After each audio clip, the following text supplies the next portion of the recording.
Bihar BJP में सम्राट युग शुरू हुआ है। दरअसल बिहार बीजेपी के लिए 23 मार्च 2023 बड़ा दिन बन गया, जब सम्राट चौधरी को प्रदेश अध्यक्ष की बड़ी जिम्मेवारी देने की घोषणा राष्ट्रीय अध्यक्ष जेपी नड्डा ने की। इसके पहले उन्हें बिहार विधान परिषद में नेता प्रतिपक्ष की जिम्मेवारी दी गई थी। प्रदेश अध्यक्ष की कमान संभालने के बाद उनके समर्थकों में खुशी का ठिकाना नहीं है। दिल्ली आने पर 27 मार्च 2023 को पटना में सम्राट चौधरी का जोरदार स्वागत किया गया। इतना ही नहीं, इसे लेकर बीजेपी ने पटना में अपनी सियासी ताकत भी दिखाई। एयरपोर्ट से लेकर बीजेपी मुख्यालय तक आयोजित रोड शो में नेता से लेकर कार्यकर्ता तक का उत्साह देखते ही बन रहा था। 2 व्हीलर्स से लेकर 4 व्हीलर्स तक का काफिला दिखाई दे रहा था। घोड़ों का भी काफिला इसमें शामिल था। बैंड बाजों के साथ नए प्रदेश अध्यक्ष का अभिनंदन किया गया। पॉलिटिकल एक्सपर्ट्स भी मानते हैं कि चुनाव को लेकर ये सियासी प्रदर्शन किया गया, जो विरोधियों के साथ सियासी गलियारे के लिए किसी मैसेज से कम नहीं है।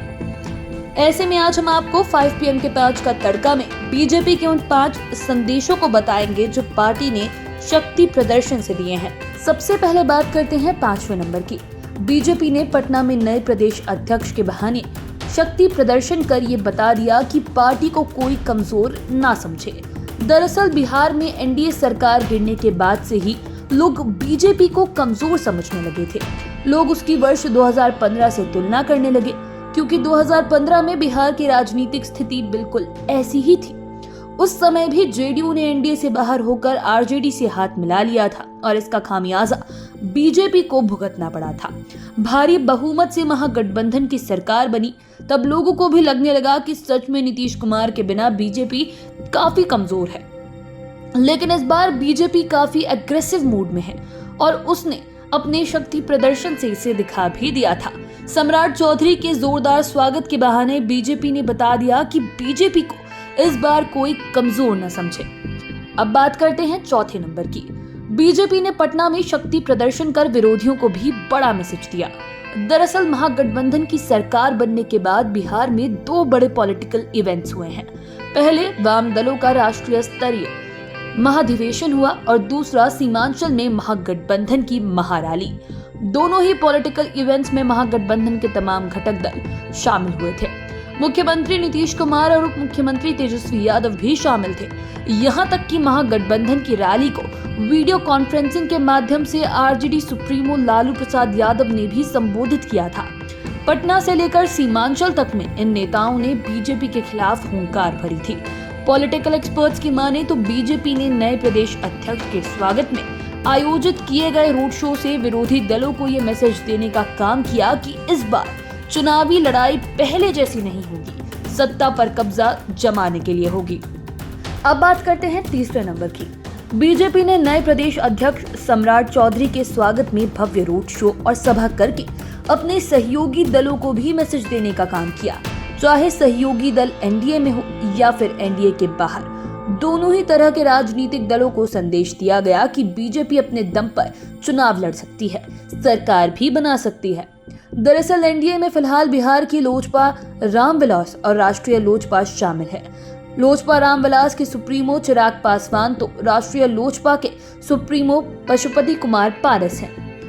इन दोनों के अलावा उपेंद्र कुशवाहा की पार्टी आरएलजेडी का भी झुकाव बीजेपी की ओर है। लेकिन संभव है कि चुनाव के समय टिकट बंटवारे को लेकर एनडीए में शामिल दल बार्गेनिंग करेंगे।